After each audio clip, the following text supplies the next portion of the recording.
दावहाया मा बेखौ दिनै फोरमान खालामदों अदालगुरिनि सासे बर' बिमाया। न'आवथ' गैखाया गंसेल' बेयावनो संनानै बेयावनो जाना बेयावनो थानाय जायो। थानो थाखाय गैया गंसे मोजां न', गैया सरकारनि फारसेनिफ्राय मोननो हानाय खाबु।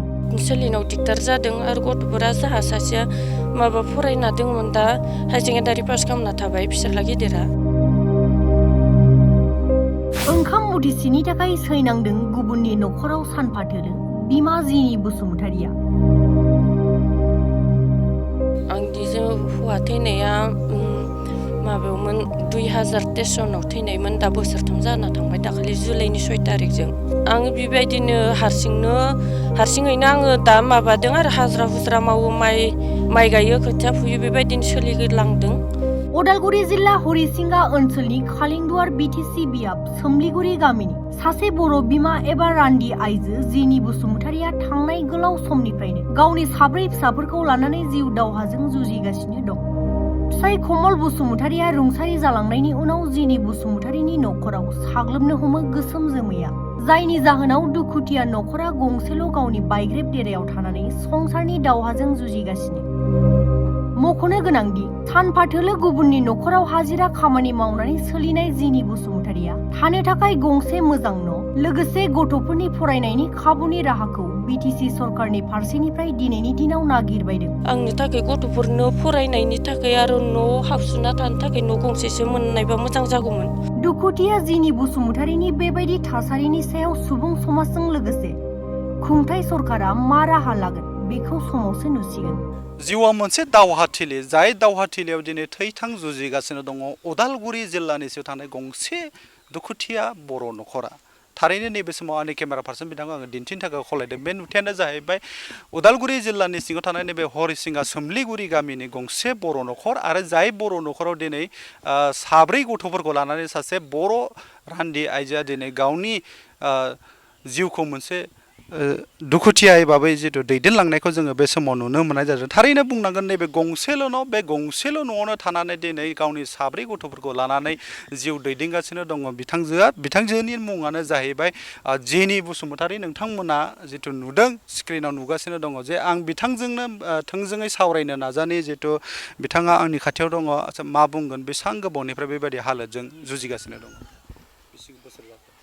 आंनिजों हौवा थैनाया माबायावमोन 2023 थैनायमोन, दा बोसोरथाम जाना थांबाय दाखालि जुलाइनि 6 तारिखजों। न'खराव सोर सोर दङ, साबैसे दङ? जोंहा फिसाज्ला सानै, फिसाजो सानै, 4 आंजों 7 जायो।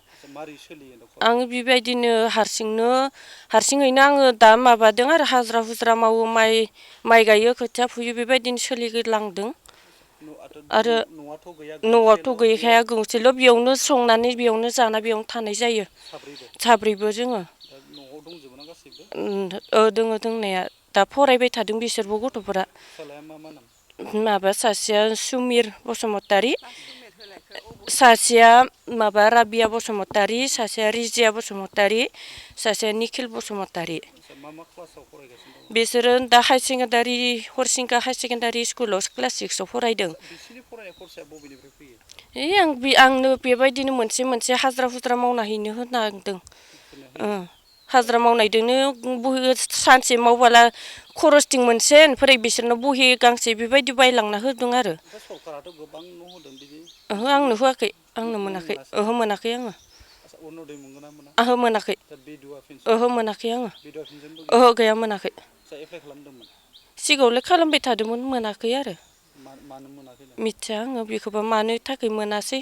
लिस्टआवबो गैया। सोलिनायाव दिगदार जादों आरो गथ'फोरा जाहा सासेया माबा फरायना दंमोन, दा हायार सेकेन्डारि पास खालामना थाबाय फिसाला गिदिरा। 2nd डिभिजनाव। फिसाला गिदिरसिना सुमिरा।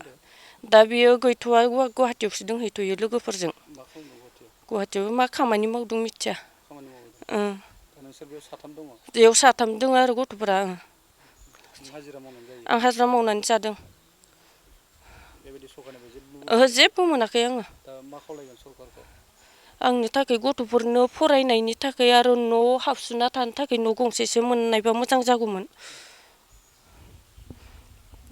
हय बिथांजोआनो जाहैबाय जेनि बसुमतारी नंगौ थारैनो जिथु थांनाय 2023 मायथाइयावनो बिथांनि जिथु हौवा कमल बसुमतारीया बे बुहुमखौ गारनानै थांदोंमोन आरो बे बुहुमखौ गारनानै थांखांनायनि उनावनो दिनै बिथांमोननि जिथु न'खर बे न'खरा दिनै आथिखालाव सोरलां बोरलां बेबायदि दुखुथिया मोनसे गोसोम जोमैजों साग्लोबनाय बायदि मोनसे थासारिया बिथांमोननि न'खराव सोलिदों थारैनो नैबे आंनि केमेरा पार्सना नोंथांमोना दिन्थिदों जिथु जों बिथांनि सिंनि जिथु बाहागो बेखौ जों दिन्थिनो थाखाय नाजानि जिथु बिथांमोना दिनै गोबां खस्थ' बेबायदि खस्थ'जों बिथांमोना सोलिगासिनो दङ जि बे गंसेल' न'खरनि बे थिंजों सोरगिदिं सोंथेजोबनाय बा खाथेजोबनाय बे न'खरावनो थानानै दिनै बिथांमोना गावनि जिउखौ दैदेनगासिनो दङ आरो जों बुंनांगोन जि सरकारनिफ्राय जि रान्दि आइजोफोरनो होनाय जे अरुण'दय आसनि आरो बेजों लोगोसे बिधुवा पेन्सन होननानै जायखौ जों मिथियो दिनै बेनिफ्रायबो दिनै बे न'खरा बा जिनि बसुमतारीनि न'खरा जानगार जानांदों बेखौ बिथाङा जोंनि सिगाङाव फोरमायदों बेनि थाखायनो जोंबो खावलायदों जिथु फैबाय थानाय समाव